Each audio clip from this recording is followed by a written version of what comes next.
This video is sponsored by Vogue Duo. Apple is officially set to take the stage once again, this time kicking off WWDC 2022 on June 6th, and we expect them to announce the latest versions of macOS, iPadOS, watchOS, tvOS, and of course, iOS. Now, we don't know much at all about any of these platforms, but in this video we're going to go over what we do know and what we can expect to see in iOS 16.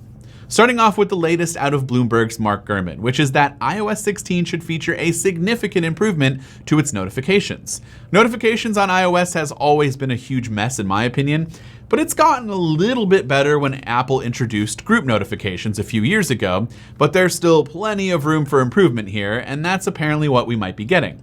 Unfortunately, we don't have any real info on how notifications will be improved, but it could start with some big changes to focus mode.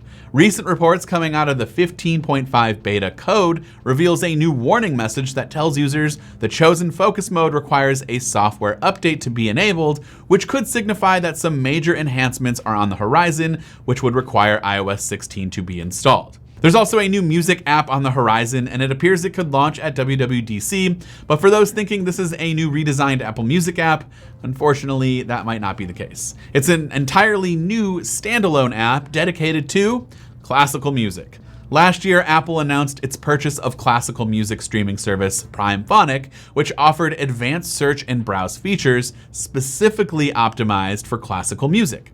Now, when the first beta of iOS 15.5 recently dropped and was seeded to developers, it contained further sides of Apple Classical. iOS 15.5 contains Open in Apple Classical and Open this in the new app designed for classical music in the music app code. It's still possible the app launches before WWDC and perhaps maybe in the next beta of 15.5, but it makes more sense for Apple and just more sense in my mind to hold off for the keynote, which is slated for a little over a month from now. On the health side, Apple plans to introduce an updated version of the Health app that will expand sleep tracking functionality and medicine management. Apple is apparently developing a medicine management tool that will let users scan their pill bottles into the app, but the initial version of the feature is unlikely to include all of its planned functionality. The Health app is also set to gain new women's health features too.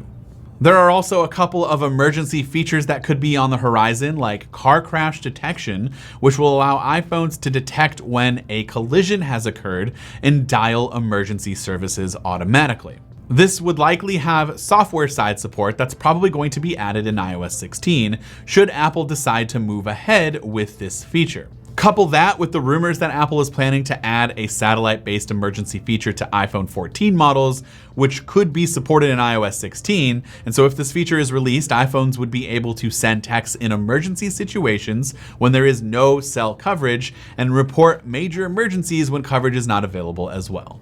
Speaking of newer iPhones, there could be some slight status bar improvements and changes coming to iOS 16, paving the way for those iPhones without the notch, which is heavily rumored to be the case for the iPhone 14 Pro models that could be coming later this year. Since the iPhones could feature a hole punch or a pill shape and hole punch cutout, there will be a little bit more room at the top of the status bar to work with. So maybe we might see the return of a battery percentage icon. Who knows, but there is going to be a little bit more room for Apple to play around with, so it'll be intriguing to see what they do with the status bar. Okay, so now let's talk about my wish list, because like I said, there's really not a whole lot that we do know, and we've really covered the whole list. So let's start about what I would like to see. First, I'd like to see interactive widgets, and there were actually some rumblings a few months ago about this, and maybe some more recently, even a leaked screenshot that came out a few months ago, but users were pretty quick to point out the inconsistencies here, like the remote doesn't look anything like the Apple TV remote, and things that maybe make this not so legit in other ways. I'd like to see some level of interactive widgets regardless implemented into iOS 16. If Apple's worried about what developers might do with it or how our batteries might fare with those being constantly available and interactive, then maybe the company could start small and release interactive widgets for its own apps and core functions. A quick launch into specific functions or settings, control center stuff on your home screen, being able to skip the tracks or just play pause from a music widget would be kind of nice, and so that's what I would like to see. There was also a ton of rumblings about an always-on display when the iPhone 13 was rumored to be coming out, and I'm not entirely sure there's anything from a hardware standpoint that's really holding back this feature from being being available, at least not in terms of the iPhone 13 Pro models. And so I don't see why the company couldn't release something like this at WWDC, but it's pretty highly unlikely they do so. I'd also like to see some level of multitasking and the ability to place widgets anywhere on the home screen.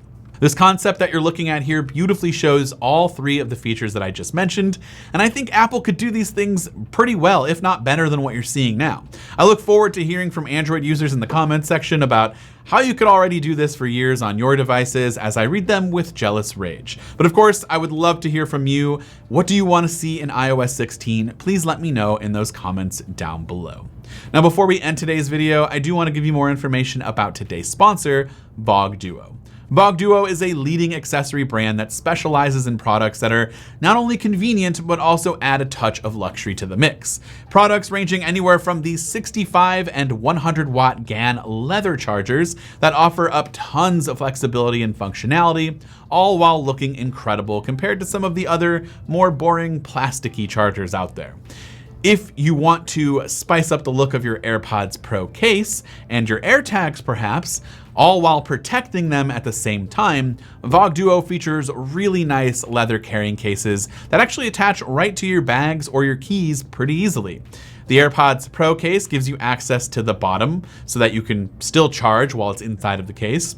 It looks fantastic, and it gives your AirPods Pro a little boost in protection, especially from when maybe you drop the case. It could get scratched or damaged, or also more importantly, if you drop the case, the lid opens up, the AirPods spill out. That doesn't happen when you have them inside of this leather case. So for more information about these products or anything else that VOG Duo has to offer, visit the link in the description down below.